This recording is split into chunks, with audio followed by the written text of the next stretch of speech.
ನಮಸ್ಕಾರ ಸ್ನೇಹಿತರೆ, ಓಂ ಸಾಯಿರಾಮ್. ರಾಜರಿಗೆಲ್ಲ ರಾಜನಾದ, ಯೋಗಿಗಳಿಗೆಲ್ಲ ಶ್ರೇಷ್ಠ ಯೋಗಿಯಾದ ಪರಬ್ರಹ್ಮ ಸ್ವರೂಪನಾದ ಸಚ್ಚಿದಾನಂದ ಸದ್ಗುರು ಶ್ರೀ ಸಾಯಿನಾಥ ದೇವನಿಗೆ ಜಯವಾಗಲಿ.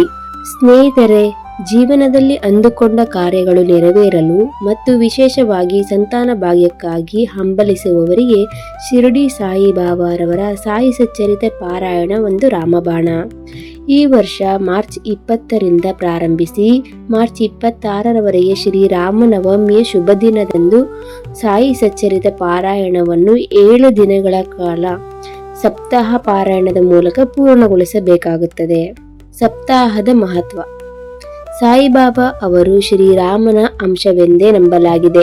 ಹಾಗಾಗಿ ರಾಮನವಮಿ ಎಂದು ಪಾರಾಯಣ ಮುಕ್ತ ಮಾಡುವುದು ಅತ್ಯಂತ ಫಲಪ್ರದ. ಇದನ್ನು ಶ್ರದ್ಧೆ ಮತ್ತು ಭಕ್ತಿಯಿಂದ ಮಾಡಿದರೆ ಅಸಾಧ್ಯವಾದುದು ಯಾವುದೂ ಇಲ್ಲ. ನೀವೇನಾದರೂ ಈ ವಿಡಿಯೋವನ್ನು ತಡವಾಗಿ ನೋಡುತ್ತಿದ್ದರೆ ಅಥವಾ ರಾಮನವಮಿಯ ಶುಭ ದಿನದಂದೇ ಸಾಯಿ ಸಚ್ಚರಿತ್ರೆ ಪಾರಾಯಣ ಮಾಡಬೇಕೆಂಬ ಆರಂಭಿಸಬೇಕು ಎಂದುಕೊಂಡಿದ್ದರೆ ನಿಮಗಾಗಿ ಇಲ್ಲಿದೆ ಇನ್ನೊಂದು ಸುವರ್ಣ ಅವಕಾಶ. ಮಾರ್ಚ್ 26ರ ಶ್ರೀರಾಮನವಮಿಯಂದು ಪಾರಾಯಣ ಆರಂಭಿಸಿ ಮುಂದಿನ 7 ದಿನಗಳಲ್ಲಿ ಅಂದರೆ ಏಪ್ರಿಲ್ 1ರಂದು ಇದನ್ನು ಪೂರ್ಣಗೊಳಿಸಬಹುದು. ವಿಶೇಷವಾಗಿ ಇಷ್ಟಾರ್ಥ ಸಿದ್ಧಿ ಮತ್ತು ಸಂತಾನ ಭಾಗ್ಯಕ್ಕಾಗಿ ಹಂಬಲಿಸುವವರು ಈ ಸಪ್ತಾಹವನ್ನು ಶ್ರದ್ಧೆಯಿಂದ ಮಾಡಿ. ಈ ವ್ರತವನ್ನು ಮಾಡುವುದು ಬಹಳ ಸರಳ. ಮೊದಲನೆಯದಾಗಿ ನಿಮ್ಮ ಮನೆಯ ಪೂಜಾ ಮಂದಿರದಲ್ಲಿ ಸಾಯಿಬಾಬಾ ಮತ್ತು ಶ್ರೀರಾಮಚಂದ್ರರ ಭಾವಚಿತ್ರವನ್ನು ಒಟ್ಟಿಗೆ ಇಡಿ. ಚಿತ್ರಕ್ಕೆ ಗಂಧ, ಅಕ್ಷತೆ ಮತ್ತು ಹೂವುಗಳಿಂದ ಅಲಂಕರಿಸಿ. ಬಾಬಾರಿಗೆ ಪ್ರಿಯವಾದ ಹಳದಿ ಹೂವುಗಳಿದ್ದರೆ ಇನ್ನೂ ಉತ್ತಮ. ಒಂದು ತಾಮ್ರದ ಅಥವಾ ಬೆಳ್ಳಿಯ ಕಳಸಕ್ಕೆ ನೀರು ತುಂಬಿಸಿ ಅದಕ್ಕೆ ಒಂದು ಅಡಿಕೆ ಅಥವಾ ನಾಣ್ಯ ಹಾಕಿ ಸ್ಥಾಪನೆ ಮಾಡಿ. ಕೈಯಲ್ಲಿ ಸಂಕಲ್ಪ ನೀರು ಅಥವಾ ಅಕ್ಷತೆ ಹಿಡಿದು, ಬಾಬಾ, ನಾನು ಇಂದಿನಿಂದ 7 ದಿನಗಳ ಕಾಲ ಸಪ್ತಾಹ ಮಾಡುತ್ತಿದ್ದೇನೆ. ನನ್ನ ಈ ಕೋರಿಕೆಯನ್ನು, ನಿಮ್ಮ ಕೋರಿಕೆ ಏನಿದೆಯೋ ಅದನ್ನು ಈಡೇರಿಸು ಎಂದು ಮನಸ್ಸಿನಲ್ಲೇ ಪ್ರಾರ್ಥಿಸಿ ಪಾದಕ್ಕೆ ಅರ್ಪಿಸಿ. 7 ದಿನ ಓದುವ ಕ್ರಮ. ಸ್ನೇಹಿತರೆ, ಈ 7 ದಿನ ಓದೋ ಕ್ರಮನ ಸ್ಕ್ರೀನ್ ಮೇಲೆ ಕೊಟ್ಟಿರ್ತೀನಿ, ನೀವು ಅದನ್ನು ಸ್ಕ್ರೀನ್ ಶಾಟ್ ತಕೊಳ್ಳಿ. ಸಪ್ತಾಹದ ಸಮಯದಲ್ಲಿ ಸಾತ್ವಿಕ ಆಹಾರ ಸೇವಿಸಿ ಮನಸ್ಸಿನಲ್ಲಿ ಬಾಬಾರ ಸ್ಮರಣೆ ಇರಲಿ. ಸಪ್ತಾಹವನ್ನು ಹೇಗೆ ಮಾಡಬೇಕು, ಯಾವ ನಿಯಮಗಳನ್ನು ಪಾಲಿಸಬೇಕು ಎಂಬ ಬಗ್ಗೆ ನಿಮಗೆ ಗೊಂದಲವಿದ್ದರೆ ಈ ವಿಡಿಯೋದ ಕೆಳಗೆ ಡಿಸ್ಕ್ರಿಪ್ಷನ್ ನಲ್ಲಿ ಒಂದು ಲಿಂಕ್ ನೀಡಿದ್ದೇನೆ, ಅದನ್ನು ಕ್ಲಿಕ್ ಮಾಡಿ ಸಂಪೂರ್ಣ ಮಾಹಿತಿ ಪಡೆಯಿರಿ. ಸ್ಕ್ರೀನ್ ಮೇಲೆ ಕೂಡ ಯಾವ ದಿನ ಯಾವ ಅಧ್ಯಾಯ ಓದಬೇಕು ಎಂದು ಹಾಕಿದ್ದೇನೆ, ಸ್ಕ್ರೀನ್ ಶಾಟ್ ತೆಗೆದುಕೊಳ್ಳಿ. ಸ್ನೇಹಿತರೆ, ಪಾರಾಯಣ ಮುಗಿದ ಮೇಲೆ ಅಂದರೆ ಪಾರಾಯಣದ ಕೊನೆಯ ದಿನ ಬಾಬಾರವರಿಗೆ ಸಿಹಿ ನೈವೇದ್ಯ ಅರ್ಪಿಸಿ. ಸಾಧ್ಯವಾದರೆ ಅಂದು ಒಂದಿಷ್ಟು ಜನರಿಗೆ ಅನ್ನದಾನ ಮಾಡಿ ಅಥವಾ ಹಸಿದ ಪ್ರಾಣಿಗಳಿಗೆ ಆಹಾರ ನೀಡಿ. ನಿಮ್ಮ ಭಕ್ತಿ ಮೆಚ್ಚಿ ಬಾಬಾ ಮತ್ತು ಶ್ರೀರಾಮಚಂದ್ರರು ಖಂಡಿತ ನಿಮಗೆ ಶೀಘ್ರವೇ ಶುಭ ಸುದ್ದಿಯನ್ನು ನೀಡುತ್ತಾರೆ. ಸ್ನೇಹಿತರೆ, ತುಂಬಾ ಜನರಿಗೆ ಇನ್ನೊಂದು ಡೌಟ್ ಇರುತ್ತೆ.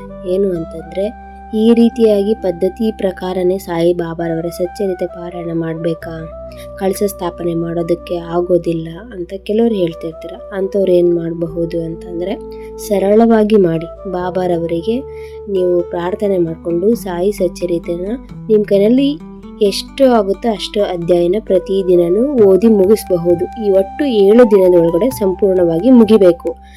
ಒಂದು ದಿನನೂ ಮಿಸ್ ಮಾಡಬಾರ್ದು.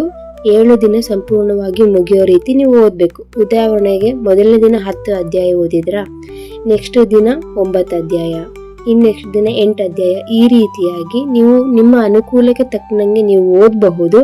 ಆದರೆ 7 ದಿನಗಳಲ್ಲಿ ಸಂಪೂರ್ಣವಾಗಿ ಓದಿ ಮುಗಿಸಬಹುದು. ಇಷ್ಟು ಸರಳವಾಗಿನೂ ನಾವು ಮಾಡಿದ್ರೆ ಫಲ ಸಿಗುತ್ತಾ ಅಂತ ನೀವು ಕೇಳಬಹುದು. ಖಂಡಿತವಾಗ್ಲೂ ಶ್ರದ್ಧಾ ಮತ್ತು ಸಬೂರಿ, ನಂಬಿಕೆ ಮತ್ತು ತಾಳ್ಮೆ ನೀವು ಬಾಬಾರವರಿಗೆ ಅರ್ಪಿಸಿ ನಿಮ್ಮ ಇಷ್ಟಾರ್ಥನ ಸಂಕಲ್ಪ ಮಾಡಿಕೊಂಡು ಶ್ರದ್ಧೆ ಭಕ್ತಿಯಿಂದ ನೀವು ಓದಿದ್ದೇ ಆದರೆ ಖಂಡಿತವಾಗ್ಲೂ ಬಾಬಾರವರು ನಿಮಗೆ ಫಲನ ಕೊಟ್ಟೆ ಕೊಡ್ತಾರೆ. ಯಾರ ಕಡೆ ಸಾಯಿ ಸಚ್ಚರಿತೆ ಇಲ್ವೋ ಡಿಸ್ಕ್ರಿಪ್ಷನ್ ನಲ್ಲಿ ವಾಟ್ಸಪ್ ಗ್ರೂಪ್ ಲಿಂಕ್ ಹಾಕಿರ್ತೀನಿ, ತಪ್ಪದೆ ಜಾಯಿನ್ ಆಗಿರಿ. ನಾವಲ್ಲಿ PDF ನ ಕಳಿಸ್ಕೊಡ್ತೀವಿ. ಸಾಯಿ ಸಚ್ಚರಿತೆ ಬೇಕು ಅಂತಂದ್ರೆ ನೀವು 1 ರಿಂದ 2 ತಿಂಗಳು ಕಾಯ್ಬೇಕಾಗತ್ತೆ. ತದನಂತರ ನಿಮಗೆ ಸಾಯಿ ಸಚ್ಚರಿತೆ ಸಿಗುತ್ತದೆ. ನೀವು ಆ PDF ಮೂಲಕ ಸಾಯಿ ಸಚ್ಚರಿತೆನ ಪಾರಾಯಣನೂ ಮಾಡಬಹುದು.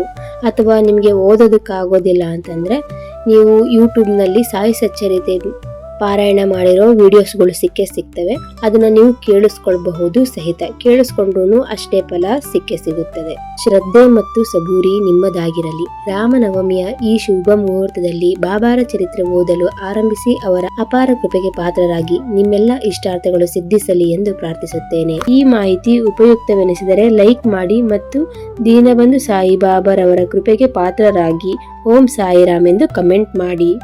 ಹಾಗೆ ಸಬ್ಸ್ಕ್ರೈಬ್ ಮಾಡುವುದನ್ನು ಮರೆಯದಿರಿ. ಓಂ ಸಾಯಿರಾಮ್.